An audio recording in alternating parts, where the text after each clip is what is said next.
ഇന്ന് തന്നെ ഡൗൺലോഡ് ചെയ്യൂ. കാണൂ നിങ്ങളുടെ ഫേവറേറ്റ് ഷോസ്.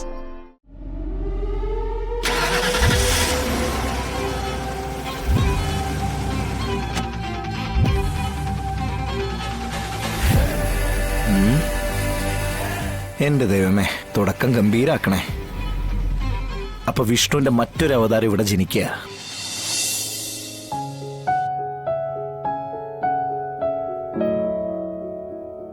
രാജീവിനെ വരുത്തണം, കാര്യങ്ങൾ സംസാരിച്ച് തീർക്കണം. ഇനി ഇവിടെ മറ്റൊരു ശാരദ വേണ്ട.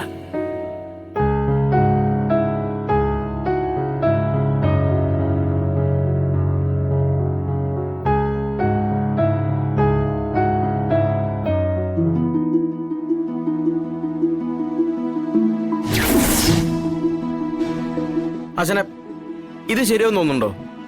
ഏയ്, ശരിയാവാതിരിക്കപ്പോ എന്താ കുഴപ്പം? എന്താ കുഴപ്പമെന്നാ? അച്ഛൻ നല്ല ഒന്നൊന്നര ആണല്ലേ അച്ഛനെ. അതിനെന്താണെന്നോ? അച്ഛനെ ഒറ്റ ജോലി കയറിയ പിന്നെ ആശാൻ ഉണ്ടായിരുന്ന വില എവിടെ പോയി നിൽക്കുന്ന ആശാൻ ഈ പറയുന്നേ? മൊത്തത്തിൽ പുല്ല് വിലയായിരിക്കും അച്ഛനെ. കമല, ഇവിടെ എല്ലാ ജോലിക്കും അതിൻ്റെതായിട്ടുള്ള മഹാത്മ്യം ഉണ്ടെന്ന് പറഞ്ഞിരിക്കുന്നേ ശാലിനി തന്നെയാ. അതുകൊണ്ടേ അവളുടെ ഭാഗത്തുനിന്ന് ഒരു എതിർപ്പ് ഉണ്ടാവാനുള്ള ഒരു സാധ്യതയില്ല. പക്ഷെ എന്റെ ഭാഗത്തുനിന്ന് എതിർപ്പുണ്ട്, നല്ല എതിർപ്പുണ്ട് അച്ഛനെ. അത് സ്വന്തം ഭാര്യയുടെ ഡ്രൈവറായി എന്റെ അച്ഛൻ ജോലി നോക്കുന്നെന്ന് പറഞ്ഞാ എനിക്ക് എന്റെ നാവ് തന്നെ രചിക്കുന്നു. ഇതാണ് എനിക്ക് നിന്നെ മനസ്സിലാവത്തെ. ഭർത്താവ് പോലീസുകാരനും ഭാര്യ അതേ സ്റ്റേഷനിലെ SI ആയിട്ടെ എത്രയോ ഭാര്യ ഭർത്താവന്മാര് സുഖമായിട്ട് ജീവിക്കണു. അവർക്ക് എന്താ ദാമ്പത്യം ഇല്ലേ? അത് അവരുടെ കുട്ടികളൊക്കെ നല്ല നിലയിലെ വളരണേ. എടാ കമല, സ്നേഹത്തിന് മുന്നിൽ അങ്ങനെ വലുപ്പും ചെറുപ്പും ഒന്നുമില്ല. എടാ, നിനക്കത് മനസ്സിലാവാഞ്ഞിട്ടാ നീ എന്താ ഇങ്ങനെ? അത് ശരിയാ, എനിക്കൊന്നും മനസ്സിലാകുകയില്ല. പക്ഷെ ആശാൻ മനസ്സിലാക്കേണ്ട ഒരു കാര്യമുണ്ട്. ആശാന്റെ ലോകം എന്ന് പറയുന്നതേ മറ്റെന്തൊക്കെയോ, പക്ഷെ എന്റെ ലോകം എന്ന് പറയുന്നതേ ആശ മാത്രമാ. നിഴൽ പോലെ ഇങ്ങനെ കൂടെ നടക്കുന്നതേ പഴയ വീരചരിത്രങ്ങളുള്ള ആരാധന ഒന്നുകൊണ്ട് മാത്രമാ. ആ വീരാരാധനയ്ക്ക് ഒരു കോട്ടം തൊട്ടൊരു പേടിയുണ്ട്. അതുകൊണ്ടൊന്ന് പറഞ്ഞു പോയത് എന്റെ ആശാനെ. പെണങ്ങല്ലേ? ഇത് കരയോ നീ? ഇങ്ങോട്ട് അല്ലേ? എടാ, നീ ഇങ്ങനെ സെന്റിയാവല്ലേ?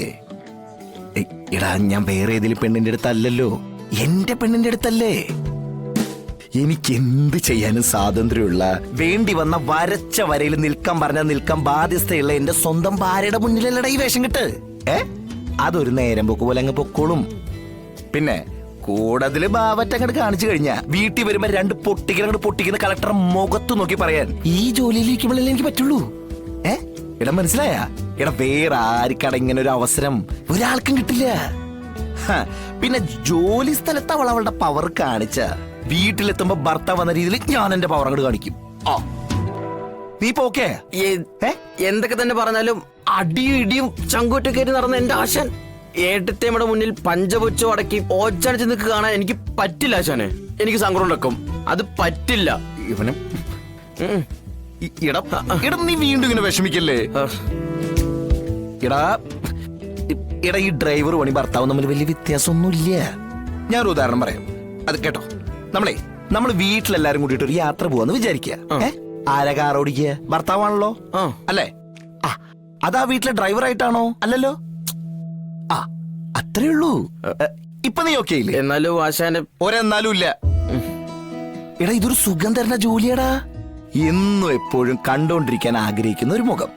എന്റെ മുന്നിലെ മിററിൽ എപ്പോഴും ഇങ്ങനെ മിന്നി മറയുന്നത് നോക്കിക്കൊണ്ടിരിക്കാനുള്ള ഒരു അവസരം. എടാ, ഞാൻ ഈ ജോലി അങ്ങനെ കാണുന്നുള്ളൂ. എന്റെ കൊച്ചി കള്ളൽ ആശാനെ. ആശാന്റെ മനസ്സിൽ നിന്ന് ഇപ്പോഴാ പ്രണയം പോവില്ലല്ലേ? എടാ, അവളോടുള്ള എന്റെ പ്രണയത്തിന് എനിക്ക് അതിരുകളില്ല. ഇനിയിപ്പോ അത് അളക്കാനുള്ള ഒരു അളവ് പാത്രവും ഇല്ല. ഇനിയിപ്പോ അത് ഉണ്ടായാൽ തന്നെ അതിൽ കൊള്ളൂല്ല.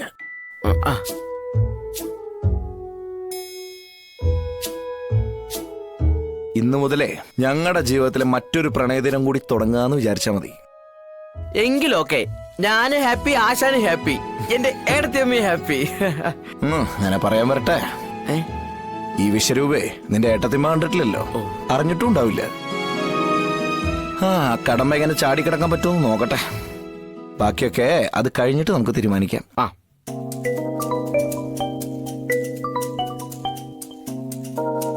ഹലോ. ആ അതെ, പുതിയ ഡ്രൈവർ അല്ലേ? ആ അതെ. മാഡത്തെ വിളിക്കാൻ പോണം. ഞാൻ ഈ നമ്പറിലേക്ക് ലൊക്കേഷൻ അയച്ചുതരാം. പെട്ടെന്ന് എത്തണേ. പങ്ക്ച്വാലിറ്റിയുടെ കാര്യത്തില് മാഡം ഭയങ്കര സ്ട്രിക്റ്റാ. ഓ ഓക്കെ ഓക്കെ ഓക്കെ.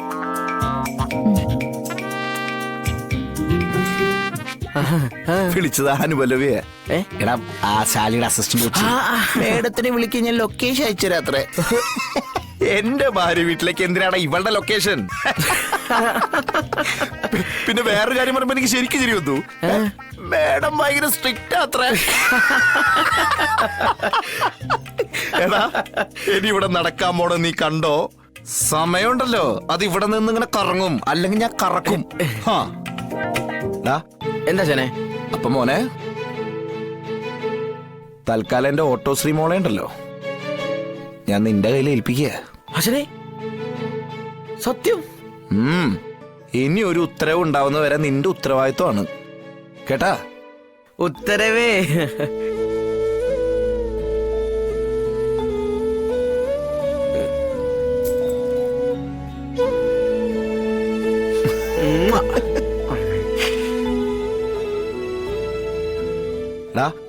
അപ്പൊ എല്ലാം പറഞ്ഞ പോലെ പൊന്നു പോലെ നോക്കിക്കോണം അവളെ കേട്ടാ. ആ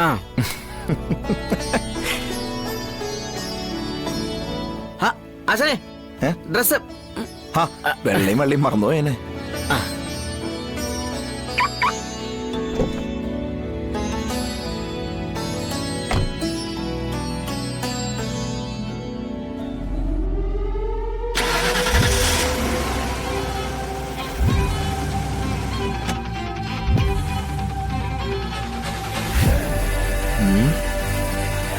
എന്റെ ദൈവമേ, തുടക്കം ഗംഭീരാക്കണേ. അപ്പൊ വിഷ്ണുവിന്റെ മറ്റൊരു അവതാരം ഇവിടെ ജനിക്കുക. കാത്തോണേ.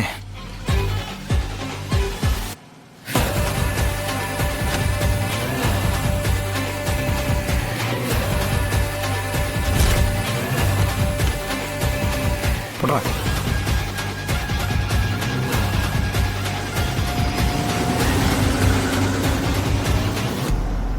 അച്ഛനൊരു കലക്കങ്ങ് കലക്കും.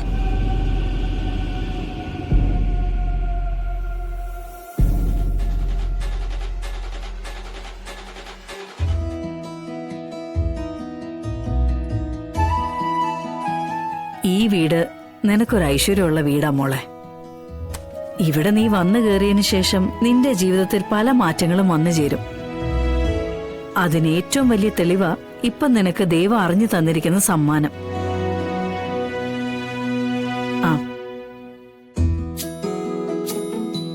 ഇതാ ആദ്യം അറിയിക്കേണ്ട ഒരാളുണ്ട്, രാജീവ് സാറ്.